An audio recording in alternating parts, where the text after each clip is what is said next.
Welcome to our channel. Today we how to activate ResponseSource for journalist outreach, beginner guide step by step clearly. To begin activating ResponseSource for journalist outreach, first, navigate to the ResponseSource website.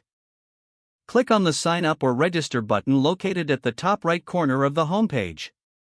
Fill in your details in the registration form, including your name, email address, and password.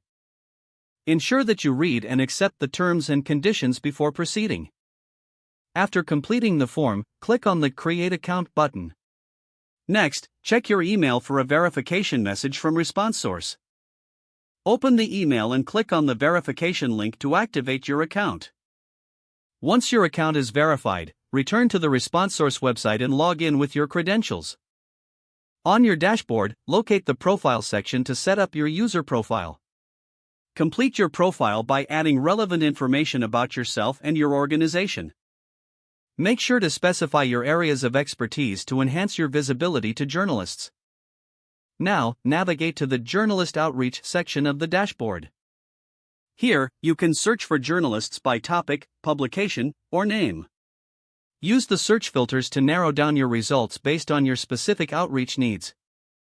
Select a journalist or multiple journalists you would like to connect with. Next, prepare a brief and compelling pitch or message for your outreach. Click the Send Message or Outreach option to submit your pitch. After sending your message, you can track responses in the Messages section. Regularly check your inbox for replies from journalists. With these steps completed, you are now set up to use ResponseSource for effective journalist outreach. If the page does not load, refresh the browser or try again in a private or incognito window. Make sure you are using the correct email address, then retype it carefully to avoid small typos.